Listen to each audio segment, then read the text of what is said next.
Now, safe to say, I think, that we're bombarded by millions of advertising and marketing messages on any given day. One of the biggest challenges that marketers face is to find new and creative ways of avoiding the media clutter. And sometimes that means having your head in the clouds, literally.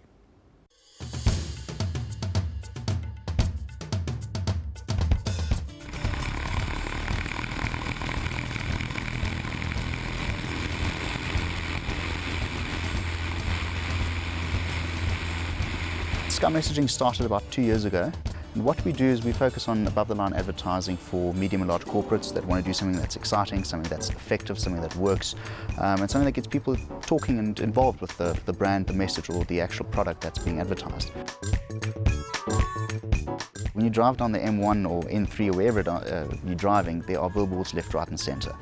To stick out from the crowd is a sheer impossibility. Same with radio, same with television, etc. We're not advocating that we'll replace all those media, not at all, but to use it in conjunction with. We typically fly during AM and PM traffic simply because people are stuck in gridlock. In Johannesburg, you reach about 2 million eyeballs during a 2-hour flight. Cape Town, you're looking at about 800,000, Durban, you're looking at about 600,000, give or take. And you do that repetitively, say over 30 flights, people remember the brand, the message, the logo, the call to action, whatever it might be that you're advertising. It looks fairly straightforward, admittedly. Banner, aircraft, pilot, how difficult can it be? But I can assure you there's a lot that goes on behind the scenes, from clearances, from airspace approvals, etc. And then also, of course, the routes that we fly are not just shotgun approach all over. It's client specific. It depends on the campaign that they want to do, who the target audience is, who the LSM is, who the demographic is, etc. So that all gets factored in, and then we'll create either a plan for the client or a proposal that will work for their objective, their product, their messaging, their banner, etc.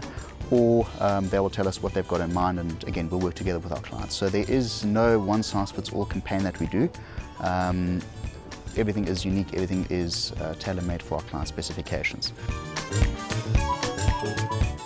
You're not just restricted to having a logo at the back of your banner. You can have call to actions, URLs, telephone number, SMS, XYZ, informative banners, etc. So it is pretty much limitless. Basically, we do the design for them, unless they want to do it themselves. We've got an in-house agency or in-house creative team. We've got design guidelines that we provide them with. There are obviously certain do's, certain don'ts, certain colours that should be used, colours that should be avoided, etc.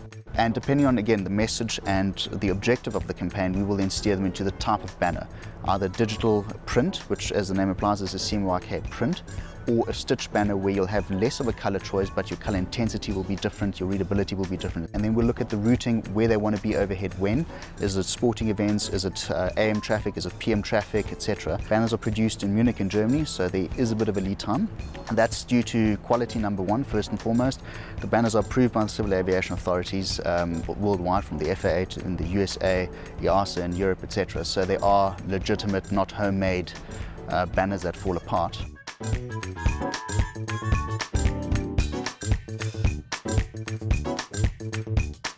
They vary in size, but typically the largest one that we do is 5.8 meters by 30 meters. We've pushed 32 in the past as well, so you can work with about 174 to 180 square meters, so quite large.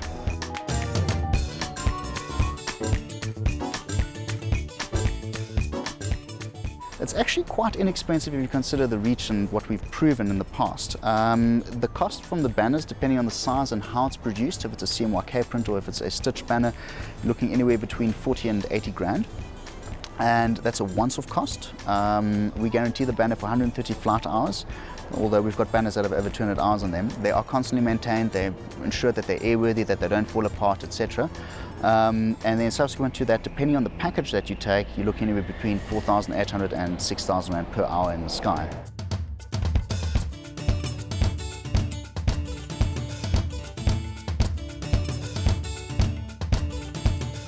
We own the patent of this particular flying methodology in South Africa, so that means we can offer our clients exclusivity within their market.